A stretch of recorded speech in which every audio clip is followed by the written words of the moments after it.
So hello everyone, कैसे हो आप सभी लोग। Welcome back to your YouTube channel जहां मैथमेटिक्स पढ़ते हैं बहुत इंटरेस्टिंग तरीके से, है ना। तो हमने सर्कल्स पढ़ लिया है कुछ ठीक ठाक हद तक, जहां हमने सर्कल के बारे में बहुत सारी चीजें देख ली। सर्कल के अंदर अगर कॉर्ड, सिकेंड, ठीक है, सेक्टर, आर्क, टेंजेंट, फिर बहुत सारे सेक्टर, सेगमेंट, वो सब चीजें हमने देख ली। फिर टेंजेंट के कुछ अलग अलग चीजें भी देख ली, कहाँ कट करेगा, कितनी बार कट करेगा, पैरेलल लाइंस होगी तो कितनी पैरेलल लाइंस बनेगी, दो बनेगी। और उसके साथ एक्सरसाइज भी एक बार सॉल्व कर ली थी हमने। आज का हमारा जो लेक्चर है वो किस बेसिस पे है, ठीक है। अब हम थोड़ा आगे मूव कर रहे हैं। आगे क्या, ठीक है, आज का टॉपिक की हेडिंग डालिए ना। आज की टॉपिक की हेडिंग डालिए।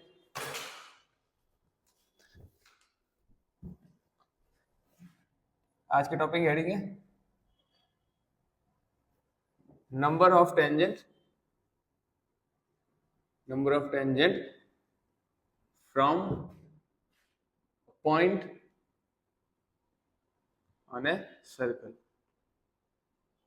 मतलब कहने का मतलब क्या है कि आपका जो भी सर्कल है उसके ऊपर पॉइंट्स, ठीक, मतलब इसके पॉइंट अलग अलग तीन तीन टाइप के ना, कि कहाँ पॉइंट होगा तो क्या कितने टेंजेंट बनेंगे, कितने नंबर ऑफ टेंजेंट बन सकते हैं, वो सारी पॉसिबिलिटीज है ना। एक एक करके पढ़ा जाए। पहला पहला और बड़ा इंटरेस्टिंग, अगर पहला सर्कल है, मेरे सर्कल के अंदर अगर जो पॉइंट है, तीन पॉसिबिलिटी, या तो सर्कल के अंदर हो, या सर्कल के ऊपर हो, और या सर्कल के बाहर हो। तीन ऐसी पॉसिबिलिटीज बन सकती है ना, ठीक है। तो पहली जो पॉसिबिलिटी है, मैं मान लेता हूं जो पॉइंट है वो सर्कल के अंदर है। अब अब जितनी भी लाइंस होगी वो इस सर्कल को क्या टच करके निकलनी चाहिए, मतलब इस पॉइंट को क्या टच करके निकलनी चाहिए। अब मैं कोई भी लाइन बनाऊं, ठीक है, अगर वो इस पॉइंट को टच करके निकल रही है, या फिर कैसे भी मान लो ये मेरा पॉइंट है, यहाँ से यहाँ से जैसे, ठीक है, जैसे बोल सकते हो वैसे। अब ये सिंपल सी बात है, अगर आपका पॉइंट जो है सर्कल के अंदर होगा तो ये कहीं से भी ना कोई भी लाइन, ठीक है, ये सारी लाइन स्क्वाड बन जाएगी। टेंजेंट तो एक भी नहीं बनेगी, दिख रहा है। एक पॉइंट यहाँ पे ऐसा, एक पॉइंट यहाँ पे, एक पॉइंट यहाँ, एक पॉइंट यहाँ। तो अगर आपका सर्कल के अंदर जो भी पॉइंट होगा वो सर्कल के अगर अंदर हुआ तो आपका एक भी टेंजेंट पॉसिबल नहीं है। There is no tangent possibilities, zero, है ना, एकदम जीरो। ये जो मेरा है पहला केस है, ठीक है। चलो लिखते हैं ना, कुछ खाली समझने से क्या होता है, लिखना भी जरूरी है। स्टार्ट करते हैं, मेरे साथ ही लिख लेते हैं। अब में से there is there is no tangent, there is a no tangent to a circle, there is a no tangent to a circle passing through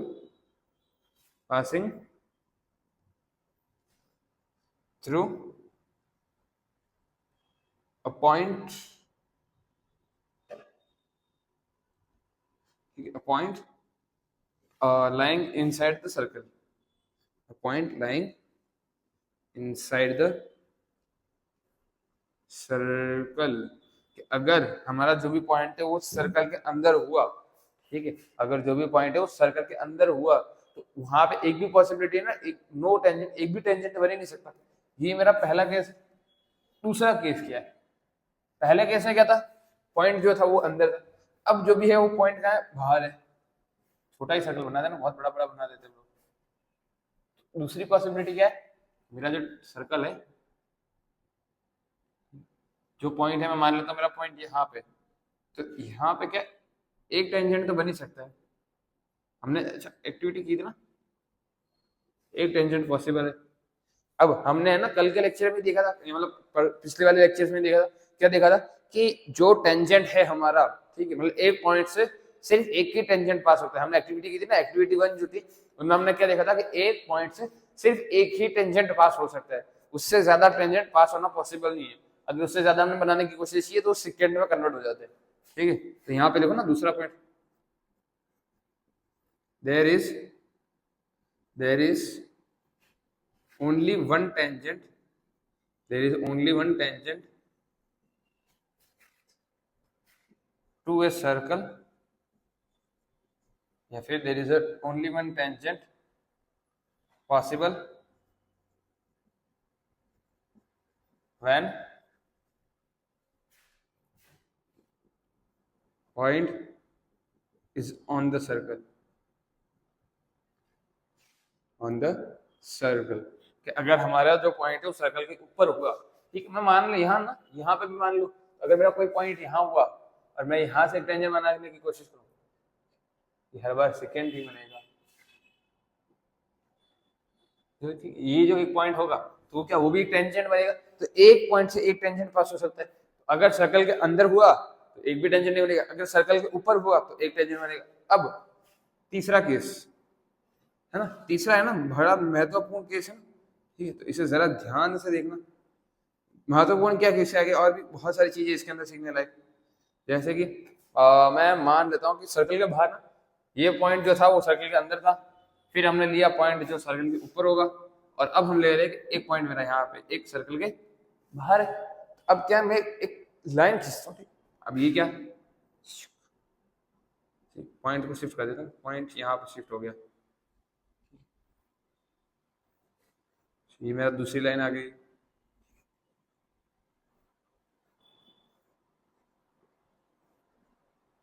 ये हो क्या रहा है दिख रहा है आप लोगों को?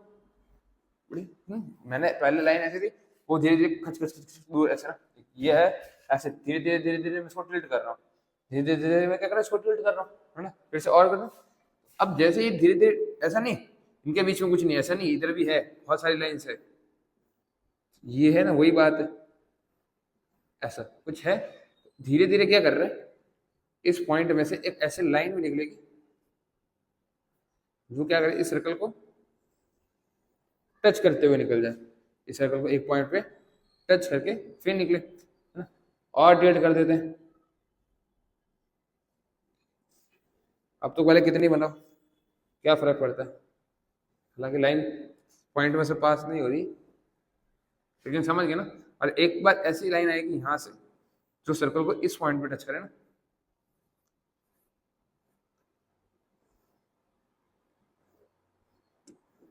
अरे बन जा भाई मेरे, बनती नहीं है यार ये लाइन। ओके ओके, हाँ नहीं बन रही ना, बहुत बहुत मिक्स आउट कर दिया इसको सब कुछ, फिर से बनाते हैं इसको एक बार ना, लेकिन समझ गए ना आप लोग कैसे मतलब है ये चीज। तो क्या हो रहा कि जब भी अगर एक एक्सटर्नल पॉइंट की बात की जाए सर्कल के, एक एक्सटर्नल पॉइंट की बात की जाए, एक मतलब पॉइंट बी यहाँ पे, तो यहाँ से एक लाइन ऐसे आएगी और एक लाइन जो है वो ऐसे होएगी। तो इसके अलावा अगर मैं कोई भी तीसरी लाइन बनाने जाऊँ तो या तो वो अंदर से काट देगी या वो बाहर की तरफ मूव करेगी, तो सिर्फ ऐसे दो ही पॉसिबिलिटी है ना, ठीक है। यहाँ पे ना अगला अगला डेफिनेशन है ना, बड़े आराम से लिख सकते हो आप लोग कि there are two tangent, there are two tangent to a circle when point is lying outside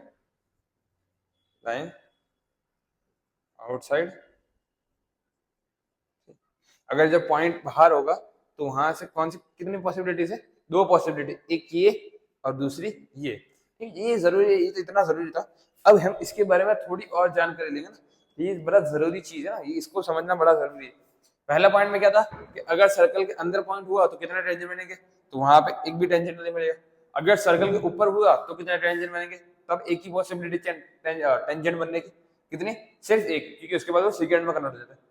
अगर पॉइंट बाहर हुआ तो कितनी पॉसिबिलिटी है, तो दो पॉसिबिलिटी, एक इस पॉइंट पे टच करेगा और एक इस पॉइंट पे टच करेगा, दूसरा सर्कल के कोई भी पॉइंट पे टच नहीं कर पाएगा वो अंदर। ऐसा अगर मैं और ऐसे बोलूं अंदर दिख रहा है ये दो पॉइंट पे कट कर रहा है, ठीक, और बाहर की साइड जाओगे तो बाहर तो कोई फर्क ही पड़ता ही नहीं है। तो ये सारी चीज है। पहले केस में क्या, सर्कल को कहीं पे भी टच नहीं कर रहा, सॉरी मतलब सर्कल को एक भी टेंशन नहीं मिल रहा। दूसरे केस में क्या हो रहा है कि सर्कल के ऊपर अगर पॉइंट होगा तो वहां पे सिर्फ एक ही टेंशन मिलेगा, और तीसरा क्या, ठीक है, दो दो टेंजेंट मिलने के चांसेस रहते हैं। तो अब इन दो के केसेस में ना बहुत जरूरी चीज है ना सीखने अलग, वो भी सीख लेते हैं। अब वो जरूरी क्यों है, वो जरूरी इसलिए है क्योंकि उसके आगे हम कुछ थियरीज देख लेते हैं, फिर कुछ ऐसे कॉन्सेप्ट्स या फिर कुछ क्वेश्चंस। देखो जैसे कि ये मेरा गोला,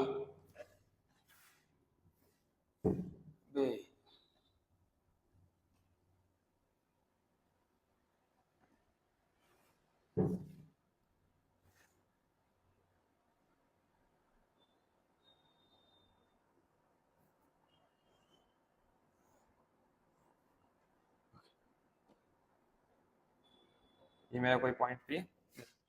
अब ये जो मेरा गोला है, गोला दिख नहीं रहा, अब थोड़ा थोड़ा गोला जैसा दिख रहा है, ये इसका सेंटर, ये यहाँ से रेडियस, मैंने इसको भी एक रेडियस दे दिया, इसको भी। अब हमने पहले वाले क्लासेस में क्या देखा था कि जो टेंजेंट होता है और जो रेडियस होता है वो क्या होता है, एक दूसरे के परपेंडिकुलर होता है। तो ये यहाँ पे कितना डिग्री आएगा, 90 डिग्री। यहाँ पर भी कितना आएगा, 90। तो ये मेरा टेंजेंट, ये मेरा रेडियस, और टेंजेंट और रेडियस क्या होता है, 90 डिग्री पे होते हैं, है ना। ऐसा हमने पहले क्लासेस में सीखा। अच्छा, अब एक कॉमन लाइन बनाते थे ना इसके अंदर,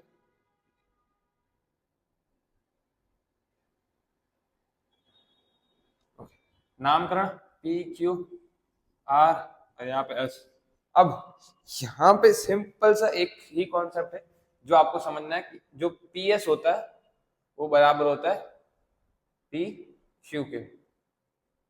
ये आपको है ना याद रखना, सनातन सत्य, ये एकदम ट्रू है ना, एकदम एकदम ट्रू, ठीक है। पी एस जो होता है वो क्या होता है, पी क्यू के बराबर होता है। पी एस जो होता है वो पी क्यू के बराबर होता है। अच्छा, दिस वाज द थियरम ना, ये हम जो पढ़ रहे हैं वो क्या हमारा थियरम है, थियरम 10.2। चलो ना, थ्योरम 10.2 को देख लेते हैं। अब थ्योरम 10.2 आपके ना टेक्स्ट बुक में लिखा होगा, ये आपको डिस्प्ले हो रहा होगा बोर्ड के ऊपर। अब थ्योरम 10.2 में सिर्फ आपको इतना समझाना है कि जो पीएस है, जो आपका पीएस है वो किसके बराबर है, पी क्यू के। चलो ना, अब हमने 9th में ना ट्रायंगल्स पढ़ा था ना, 9th में ट्रायंगल्स पढ़ा था, और 9th के ट्रायंगल्स की कॉन्ग्रुएंसी पढ़ी थी। तो हमें बस इस ट्रायंगल और इस ट्रायंगल को कॉन्ग्रुएंट दिखाना है। अब हालांकि मैं हर चीज डिटेल में नहीं लिख रहा, ठीक है, आपको सिर्फ समझा रहा हूँ। कुछ चीजें दी गई है जैसे कि एंगल वाले, है ना, गिवन, जैसे गिवन क्या है सारी चीजें देखा जाए तो रेडियस गिवन है हमको, मतलब R S is equal to R Q, ये सब सारी तो चीजें है ही। डायरेक्ट प्रूफ से स्टार्ट करते ना, प्रूफ से हमें पता क्या क्या है सारी चीजें, जैसे R S is equal to R Q, ये दोनों इक्वल क्यों, क्योंकि दोनों क्या है, रेडियस है, दोनों क्या है, रेडियस है। उसके अलावा हाँ, हालांकि और क्या है, इस ट्रायंगल, मैंने दो ट्रायंगल मान लिए ना, दो ट्रायंगल लेना ही मान लेता हूँ, पी एस आर, ठीक है, and triangle P R, P Q are और ट्रायंगल पी एस आर। ये ट्रायंगल और मेरा दूसरा ये ट्रायंगल। पहला में क्या गया, ये साइड इज इक्वल टू ये साइड, दूसरा, अच्छा ये दिख रहा है पी आर जो है इसके अंदर भी है और इसके अंदर भी है, तो P R is equal to P R is equal to P R. ये मेरा क्या हो गया, कॉमन साइड हो गया। अच्छा, दो चीजें निकल गई। अब और यहाँ देख रहा है, इसमें 90 डिग्री, इसमें 90 डिग्री, तो angle P S R is equal to angle P Q R, ठीक है, 90 degree each, 90 degree each, 90 degree. अब हमने 9th स्टैंडर्ड में एक कॉन्ग्रुएंसी थ्योरी देखी थी, अगर आपका राइट एंगल ट्रायंगल होगा, ठीक है, अगर आपका राइट एंगल ट्रायंगल होगा तो वहां पे आपकी कॉन्ग्रुएंसी कौन सी लगेगी, राइट हाइपोटेन्यूस साइड, ठीक है, यही ना, यही वाली कॉन्ग्रुएंसी लगी, हमने बचपन में यही पढ़ी थी। तो दिख रहा है ये 90 डिग्री है, ऊपर वाला भूल जाओ, यहाँ 90 डिग्री, तो 90 डिग्री के सामने वाला साइड ये रहा, है ना, तो राइट हाइपोटेन्यूस साइड। और एक साइड और मैच होनी चाहिए, क्या होना चाहिए था, क्या हाइपोटेन्यूस सेम है ही, दिख रहा है दोनों के सेम है, हाइपोटेन्यूस सेम है, और कोई भी एक साइड ना, कोई भी एक साइड, जैसे ये रही इस एंगल की ये side is equal to this angle की ये साइड। तो यहां से हम लोग क्या कंक्लूड कर सकते हैं कि triangle P S R is congruent to triangle P Q R के, ठीक है, by right hypotenuse side, RHS rule, ठीक। और लास्ट में हम एक लास्ट बात क्या लिख सकते हैं कि P S is equal to P Q by CPCT. मैंने डिटेल में नहीं लिखा, मैंने एकदम शॉर्ट में लिख दिया, आप अपने हिसाब से डिटेल में लिख देना। देखो, ठीक है, ये साइड इक्वल थी इस साइड के, ये दोनों में कॉमन थी, दोनों में 90 डिग्री था, मैंने राइट हाइपोटेन्यूस साइड लगा दिया। देखो 90 डिग्री उसके सामने वाला हाइपोटेन्यूस होता है ना, 90 डिग्री के सामने वाली साइड कौन सी, हाइपोटेन्यूस। और कोई भी एक साइड इक्वल होनी चाहिए, तो ये साइड इसके इक्वल है, तो हमें तीनों क्राइटेरिया मिल चुके। अब तीनों क्राइटेरिया मिलने के बाद दोनों ट्रायंगल कॉन्ग्रुएंट प्रूफ हो गए और लास्ट में हमको रिजल्ट क्या मिला कि PS is equal to PQ। तो आपको याद रखना है जब भी अगर सर्कल के बाहर के पॉइंट से, अगर मैंने सर्कल के बाहर कोई सर्कल है उसके बाहर अगर कोई पॉइंट लिया है, ठीक है, या फिर कहीं यहाँ पे ले लिया, तो यहाँ से जो भी टेंजेंट्स बनेंगे, जो भी क्या टेंजेंट्स बनेंगे उनकी जो लेंथ होगी वो क्या होगी, इक्वल होगी। आपको ये बात है ना हमेशा याद रखनी, इनकी जो लेंथ होगी वो क्या होगी, एकदम इक्वल होने ही वाली है। चलो इतनी चीजें ना एक बार देख लो अपने हिसाब से।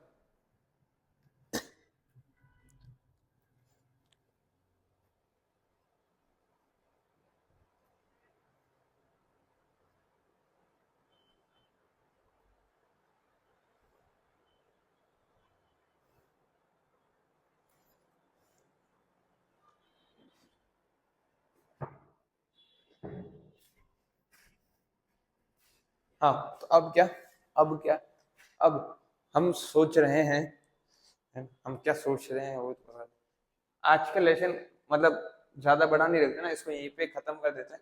यहीं पे खत्म करने का रीजन यही था कि टॉपिक्स कंप्लीट होने के बाद यहीं से क्वेश्चन चालू ना कराएं, अगले लेक्चर में क्वेश्चंस कराएंगे, जो लेक्चर इसके जस्ट बाद मिल ही जाएगा आपको, ठीक है, आपको ज्यादा वेट नहीं करना पड़ेगा। तो आपको इस लेक्चर में इतना ही समझना है कि भाई ये जो चीजें थी वो क्या थी। अब हम नेक्स्ट लेक्चर में एक एक्सरसाइज के सॉल्यूशंस के साथ मिलेंगे, ठीक है। तो छोटा सा था तो मैं क्या ही बोलूं, लाइक करो, सब्सक्राइब करो और शेयर करो। Thank you.